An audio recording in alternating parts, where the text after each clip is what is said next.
एगो बड़ा ही फेसबुक पर हमरा के मिलियन मिलियन आशीर्वाद देले बानी आप सब।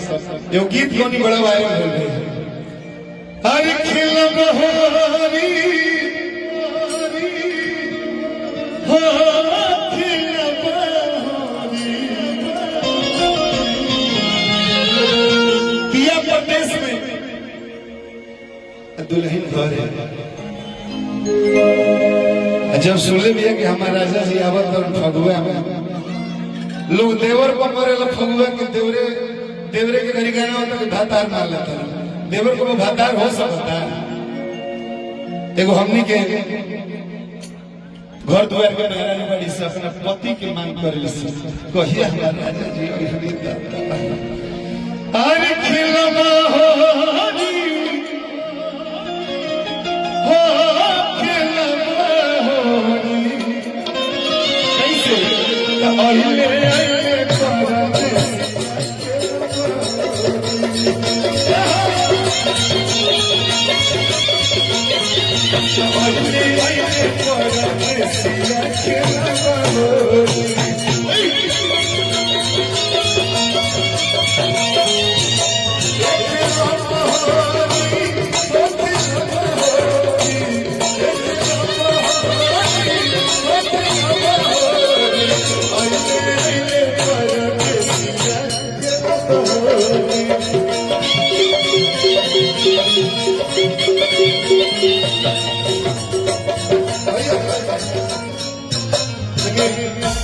हमनी के संतोष निराला जी और मंत्री बानी और सतेंद्र भैया मुखिया जी के आगमन हो चुके बा। बड़का भैया सुनीलो मिश्र भैया लोग गोपाल पांडे बाबा अजय खड़ा बने आप सब बैठ कुर्सी पूरा लागल भैया अब बाबा के आदेश है। और बड़का भैया पूरे पूरा किसके मालिक अमित भैया प्रवीण भैया सबका के प्रणाम। अरे खिलवा होरी हो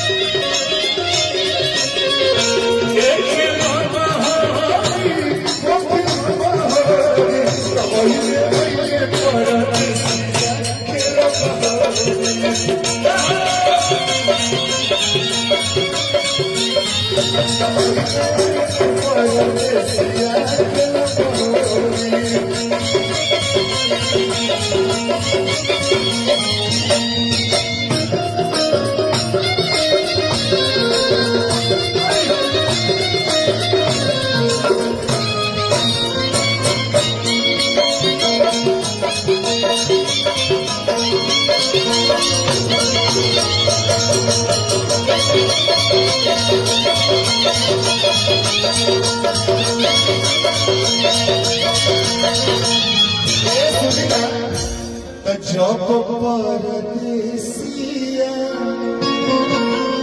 अरस जरिया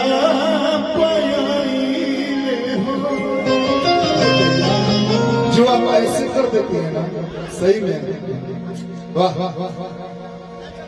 ऐश्वर्य मिश्रा भैया हमने के गार्जियन बड़ी प्यार आशीर्वाद कलाकार के दिए। बड़का भैया हमने के धनजी पांडे कलाकार लोग के अभिभावक यहाँ के तरफ से पुरस्कार अमित भैया कोई में गए। अरे जब परदेसिया अरे से जरिया जब परदेसिया से जरिया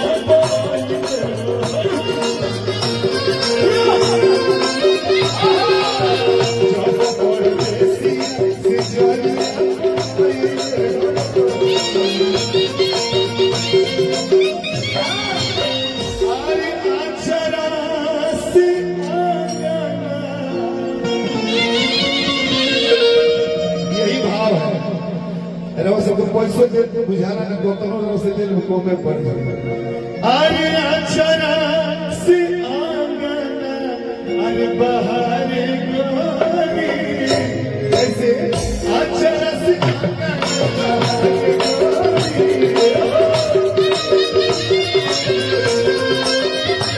अक्षरा से आंगना बहारे गोरी तो परदेसिया खेलो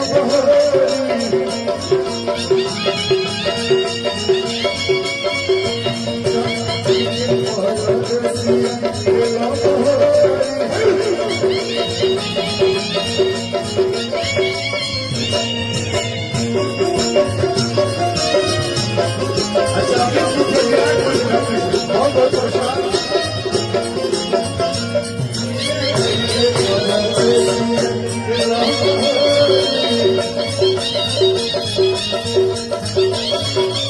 बड़का भैया हमने के मुन्ना रहे भैया हजारों हजार रुपए का पुरस्कार और एबीवीपी के पूरा कार्यकर्ता इधर आइए लास्ट अंदर भैया कि हमारो अरे पिया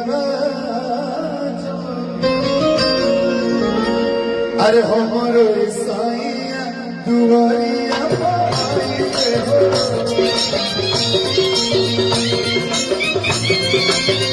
हमारो साइया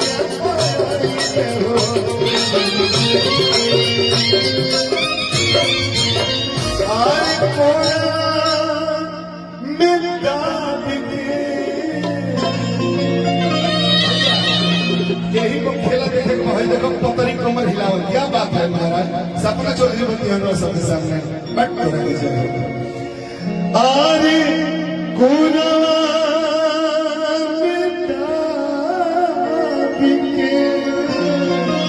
ठीक लगे ताली बजा के सुनो महाराज हाँ अरे कोना